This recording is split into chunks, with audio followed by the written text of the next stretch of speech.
অকাল মৃত্যু হরণম সর্বব্যাধি বিনাশনম বিষ্ণু পাদ উৎকম পিতোয়া শিরসা ধরায়ামি অহম।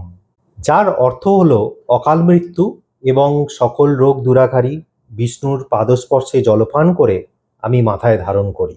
নমস্কার প্রিয় দর্শক বন্ধু, আমি অরূপ আর আপনারা দেখছেন ফুডটক, যেখানে আমি খাদ্য সংক্রান্ত বৈজ্ঞানিক বিশ্লেষণ আপনাদের সামনে তুলে ধরছি। প্রিয় দর্শক, আজকে আমাদের বিষয় হলো চরণামৃত বা পঞ্চামৃতের বৈজ্ঞানিক ব্যাখ্যা। চরণামৃত বা পঞ্চামৃতের আক্ষরিক অর্থ হলো 5 অমৃত, যা হিন্দু ধর্ম অনুসারীদের বিভিন্ন পার্বণ ও মাঙ্গলিক কাজে ব্যবহৃত 5টি উপকরণের মিশ্রণ।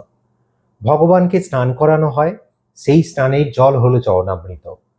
গন্ধ ও পুষ্পসহ সেই স্নানের জল ভগবানের চরণ বেয়ে নেমে আসে, তারপর তাতে 5টি উপকরণ মেশানো হয়। এই 5টি উপকরণ কি, আসুন জেনে নেওয়া যাক।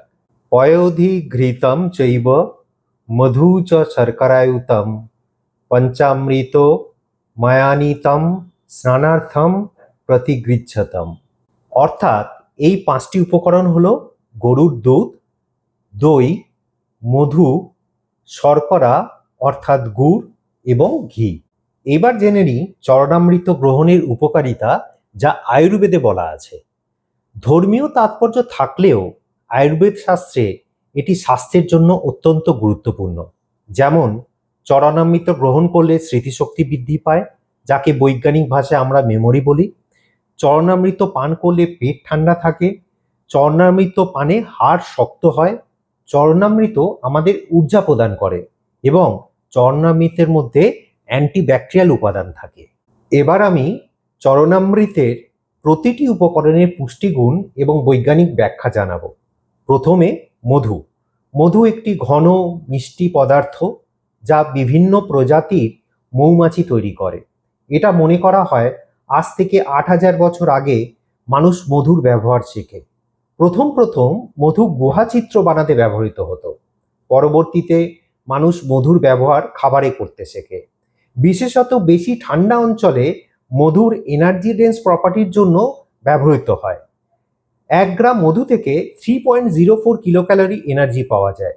মধুর মধ্যে 17% জল এবং 82% কার্বোহাইড্রেট আছে। মধুতে খুব সীমিত পরিমাণ প্রোটিন, ফাইবার ও ফ্যাট থাকে। এবার আসি মধুর উপকারিতায়। মধুতে রয়েছে অ্যান্টিব্যাকটেরিয়াল উপাদান। 1892 সালে ডাচ বিজ্ঞানী বার্নার্ডাস প্রথম মধুর অ্যান্টিব্যাকটেরিয়াল প্রপার্টির কথা বলে। মধুর অ্যান্টিব্যাকটেরিয়াল অ্যাক্টিভিটি গ্রাম পজিটিভ এবং গ্রাম নেগেটিভ উভয় ব্যাকটেরিয়ার ক্ষেত্রেই প্রযোজ্য। ওয়ার্ল্ড হেলথ অর্গানাইজেশন সাধারণ কাশিতে এবং গলা খিচখিচ করলে মধুর ব্যবহারের উপদেশ দেয়। মধুতে ভরপুর অ্যান্টিঅক্সিডেন্ট আছে, যা আমাদের রোগ প্রতিরোধ ক্ষমতা বাড়ায়, অর্থাৎ আমাদের ইমিউনিটি বাড়ায়। মেডিকেল গ্রেড মধু ক্ষত চিকিৎসার কাজে ব্যবহৃত হয়। মধু আমাদের শরীরে এনজাইম সিক্রেশন করতে সাহায্য করে, যার ফলে আমাদের হজম শক্তি বাড়ে। কিছু বৈজ্ঞানিক ব্যাখ্যায় বলা হয়েছে মধু হৃদরোগের ঝুঁকি কমাতে সাহায্য করে। মধু শরীরে শক্তি যোগায় ও ক্লান্তি দূর করে। এ তো গেল মধুর কথা। এবার আসি ঘি নিয়ে আলোচনাতে। ঘি ভারতীয় উপমহাদেশে আবিষ্কার হওয়া পরিশোধিত মাখন। খাবারের স্বাদ গন্ধ বৃদ্ধিতে ঘি ভারতবর্ষের রান্নায় বহুদিন ধরে ব্যবহৃত হয়ে আসছে। ঘিয়ের 62% হলো ফ্যাট। ঘিতে খুব সীমিত মাত্রায় প্রোটিন, কার্বোহাইড্রেট ও ফাইবার আছে। এছাড়া ঘিয়ের মধ্যে fat soluble vitamin, vitamin A, D, E ও কে আছে। ঘিয়ের মধ্যে প্রচুর পরিমাণে ক্যালসিয়াম, ফসফরাস ও পটাশিয়াম আছে। এবার আসি ঘিয়ের উপকারিতা নিয়ে। ঘিয়ের মধ্যে পর্যাপ্ত মিডিয়াম চেইন ট্রাইগ্লিসারাইড আছে, যা সহজপাচ্য এবং আমাদের হজম শক্তি উন্নত করতে সাহায্য করে। ঘিয়ের মধ্যে পর্যাপ্ত পরিমাণে শর্ট চেইন ফ্যাটি অ্যাসিড আছে, যা ব্রেন ডেভেলপমেন্টে সাহায্য করে। ঘিয়ের মধ্যে প্রচুর পরিমাণে বিউটারেট থাকে, যা আমাদের কোলনকে ভালো রাখে এবং ইনফ্লেমেশন কমাতে সাহায্য করে। ঘি আমাদের ত্বককে নরম, উজ্জ্বল ও মসৃণ রাখে। ঘি রোগ প্রতিরোধ ক্ষমতা বাড়ায়। ঘি আমাদের শরীরে শক্তি যোগায়, যা আমাদের সারাদিন সতেজ রাখে। সব থেকে মজার কথা, কিছু ক্ষেত্রে ঘি আমাদের ওজন কমাতে সাহায্য করে। এছাড়া ঘি দৃষ্টিশক্তি বাড়াতে সাহায্য করে, চুল ও মাথার ত্বকের জন্য উপকারী। ঘি চুল ও মাথার ত্বককে নরম, মসৃণ এবং উজ্জ্বল করে, এবং ঘি হাড়ের স্বাস্থ্যের উন্নতি করে। এ তো গেল ঘিয়ের কথায়। এবার আপনাদের জানাবো দইয়ের উপকারিতা। দই বা দধি বানানো হয় দুধের ফার্মেন্টেশন করে। এই ফার্মেন্টেশন করে যে ব্যাকটেরিয়া, সেই ব্যাকটেরিয়ার নাম হলো ল্যাক্টোব্যাসিলাস। ইতিহাস বলে মানুষ দইয়ের ব্যবহার শিখেছে 4500 বছর আগে। দইয়ের মধ্যে protein, calcium, riboflavin, vitamin B6, vitamin B12 সমৃদ্ধ। এক গবেষণার প্রতিবেদনে university of Western Ontario microbiologist ও লওসান হেলথ রিসার্চ ইনস্টিটিউটের সভাপতি গ্রেগার রে দাবি করেছিলেন, দই খেলে মানব শরীরে পাচনতন্ত্রের উপকারী ব্যাকটেরিয়া যেমন ল্যাক্টোব্যাসিলাসের পরিমাণ বৃদ্ধি পায়, যার ফলে বিভিন্ন উপকার পাওয়া যায়। যেমন দইয়ের উপকারী ব্যাকটেরিয়া ও তার সাথে ম্যাগনেসিয়াম, সেলেনিয়াম ও জিঙ্ক আমাদের ইমিউনিটি বাড়ায়। দইয়ের মধ্যে অ্যান্টি কার্সিনোজেনিক উপাদান থাকে, যা ক্যান্সার প্রতিরোধ করতে সাহায্য করে। এছাড়া দই আমাদের ব্লাড সুগার লেভেল নিয়ন্ত্রণ করে। দইয়ের মধ্যে প্রচুর ক্যালসিয়াম আছে, যা আমাদের হাড়কে শক্ত করে। দই আমাদের ব্লাড প্রেশার সঠিক রাখতে সাহায্য করে।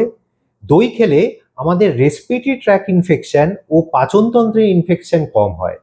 এছাড়া দই খেলে আমাদের শরীরের ওজন নিয়ন্ত্রণে থাকে, যার ফলে ওবেসিটি হয় না। এবার আসি শর্করা বা গুড়ের কথায়। মনে রাখতে হবে, শাস্ত্রমতে যে শর্করার কথা বলা হয়েছে তা আসলে গুড়। গুড়ের অন্যতম গুণ হলো গুড় লিভার ডিটক্সিফিকেশন করে। এছাড়া গুড় আমাদের ইমিউনিটি বাড়াতে সাহায্য করে। তবে মনে রাখতে হবে যে অন্যান্য শর্করার মতোই গুড়ের কিন্তু হাই ক্যালোরি থাকে। শেষে আসি গরুর দুধের কথায়। গরুর দুধে পর্যাপ্ত প্রোটিন, ক্যালসিয়াম, ভিটামিন ডি ও অন্যান্য পুষ্টিগুণ আছে। গরুর দুধ প্রোটিনের একটি ভালো উৎস, যা পেশি মেরামত ও গঠনে সাহায্য করে। দুধের ক্যালসিয়াম ও ভিটামিন ডি প্রচুর পরিমাণে থাকে, যার ফলে হাড়ের ঘনত্ব বাড়ে ও অস্টিওপোরোসিস প্রতিরোধ করতে সাহায্য করে। বিজ্ঞান গবেষণা বলে দুধ মানসিক অবসাদ দূর করতে সাহায্য করে। সর্বোপরি দুধ আমাদের ইমিউনিটি বাড়ায়। আসুন এইবার আপনাদের আমি দেখাই কিভাবে চরণামৃত আপনি আপনার বাড়িতে সঠিক পদ্ধতিতে বানিয়ে নেবেন। এবার আপনাদের দেখাই পঞ্চামৃতের উপকরণ। পরিশুদ্ধ পানীয় জল, দুধ, ঘি, মধু, শর্করা বা গুড় এবং দই। প্রথমে জল দিলাম, এর মধ্যে দিলাম দুধ, তারপর দিলাম ঘি, মধু, গুড়, দই। এবার সমস্ত উপকরণগুলি ভালো করে মিলিয়ে নিন। আপনাদের দেখালাম কিভাবে আপনারা চরণামৃত বানাবেন। এবার আসি যে চরণামৃত সারাদিনে কতটা পরিমাণ খাওয়া যেতে পারে। এখন সত্যি কথা কি, এর কোনো বৈজ্ঞানিক ভিত্তি আমি রিসার্চ করে কোথাও খুঁজে পাইনি। তবে শাস্ত্র মতে বলা আছে সারাদিনে 2 থেকে 3 চামচের বেশি চরণামৃত না খাওয়ার কথা। প্রিয় দর্শক বন্ধু, কেমন লাগলো আজকের এপিসোড? আশা করি ভালো লেগেছে। যদি ভালো লেগে থাকে তাহলে অবশ্যই কমেন্ট করুন, লাইক করুন, শেয়ার করুন। আর চ্যানেলটি সাবস্ক্রাইব করে ফুড টকের সঙ্গে থাকুন, আমাদের সঙ্গে থাকুন। আবার খুব তাড়াতাড়ি দেখা হচ্ছে একটা নতুন এপিসোডে, একটা নতুন টপিক নিয়ে। নমস্কার।